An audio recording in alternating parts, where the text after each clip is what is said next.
which dovetails into our email that we got from somebody this week at our email thing. And Tracie, I know you have that. Oh, yeah, Can you I do read it have for that. me?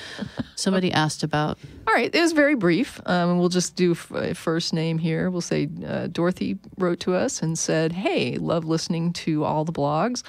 Something has struck me lately that I've had trouble getting an answer to. I don't plan to be married again, but I'm curious. Without the supposed, quote, correct, unquote, wedding under the sanction of a church, what is the legal wedding of an atheist? By a justice? There has to be a standard. Thanks. And there is. Actually, the marriage is a civil union. The religion stuff is just trappings.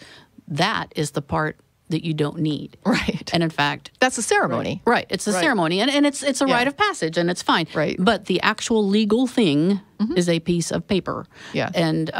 The ceremony is the wedding. The marriage is the legal license thing that for which you're licensed, that the state issues. Right. Yeah. And anyone can get ordained to do it. I am ordained to marry. Yeah. And I have married several couples, and it's... there are exactly, and I can tell you, there are exactly two things that have to be included legally. And one is that that you don't have any previous obligations, marital or otherwise, and do you freely give your consent to be this person's spouse? So really, you could get a wedding ceremony over in 2 questions. Right. Yeah. But they do all the other things. It wouldn't be romantic. It wouldn't quite be. And believe me, I did one marriage that I was really like, wow. They had me come in the house, do the bare bones, paid me, and it was weird. It was a little weird. I wanted that, actually, at my wedding. And, I mean, I didn't want a wedding at all. I just wanted to go in, and I was like, do we just file the paperwork? And they were like, no, you have to go before the judge. And I'm like, what the hell do we do with it? Does he just stamp it, or what's the deal?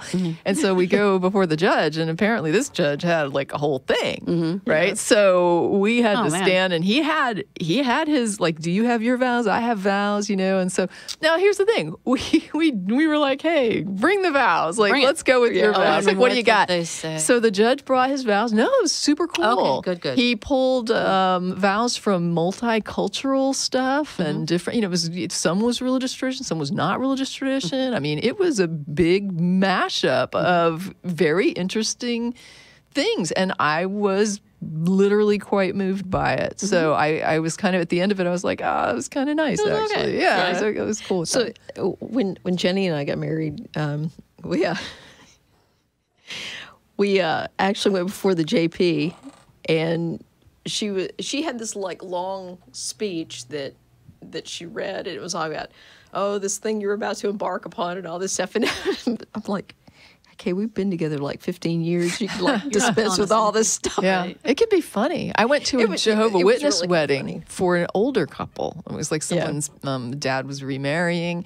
And so it was this, you know, an older couple. They had kids, grandkids, whatever. Yeah. And I guess they don't have pastors, but like, you know, I think it's like more of a like linear thing with Jehovah's Witnesses where there's nobody above anybody else. Like I don't know exactly how you get chosen to do the ceremony or whatever, but the guy that did the ceremony did this like prefab thing about marriage being about procreation and I'm just like, man, are you looking at this couple? Like seriously, they're not going to be procreating. Yeah. You might want to dial that back a little because this is kind of funny now. You know? Well, that was like when the marriage equality case got to the Supreme Court, and the opposition was making their argument that, you know, about procreation being a primary purpose of marriage, and I think it was Elena Kagan who was commenting on, well, what about, you know, if, you know, an elderly couple gets married, you know, you think that, you know, they're going to be procreating, and the guy is like, well, you know, it could happen. He's apparently that's the assumption at the JW church, right? Like, she's like, so if I'm getting married, because she was, I think, in her 50s at the time of this argument or whatever. Anyway, and she's like, so you think that if a woman and a man, and they're over 50 and they get married, that, you know, they're going to be having kids? And he's like, well, you're not going to happen. She's like, I don't think a lot of kids are going to be coming out of that relationship. Yeah. She's like, I'll send you a book. Exactly. They have not heard of menopause? I don't know if they understand because, this is the same crowd that thinks that when a woman is raped, the female body has a way of shutting that thing down, so there's not going to be a pregnancy from Jesus that. H. God.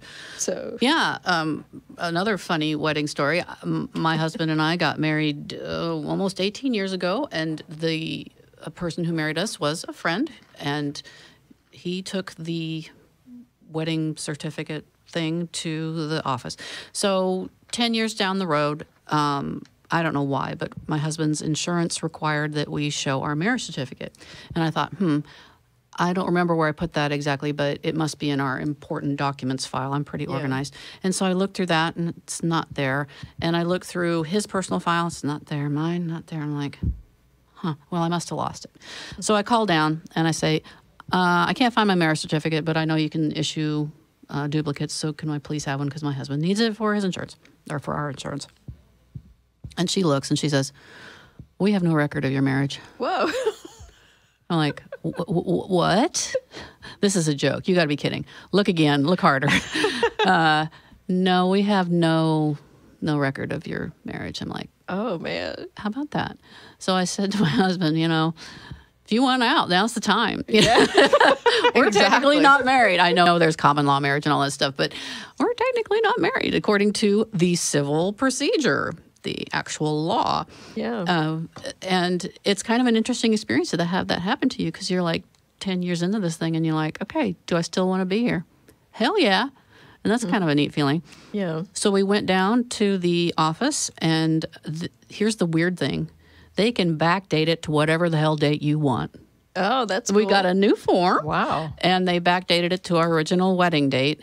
And they took a picture of us. And if you go down to get your marriage license, you will see our picture up there among all the pictures that they have of people getting married in the office there. And I've had several friends say, oh, I was down here and I saw your picture. And they send me a picture of us being up there in pictures. So, yeah, it is very much a piece of paper. It's a civil thing. A piece of paper, and apparently not that sacred if they can just, redo it and backdate it to whenever you need it to. Clearly, right? Oh, Yeah. that's interesting. Yeah. Well, that's another topic. But okay, so I want to go a little further into this article. Are we ready for that? Okay, so the rites of passage, and I hope that answers Dorothy's question. Another area was mothering, like you mentioned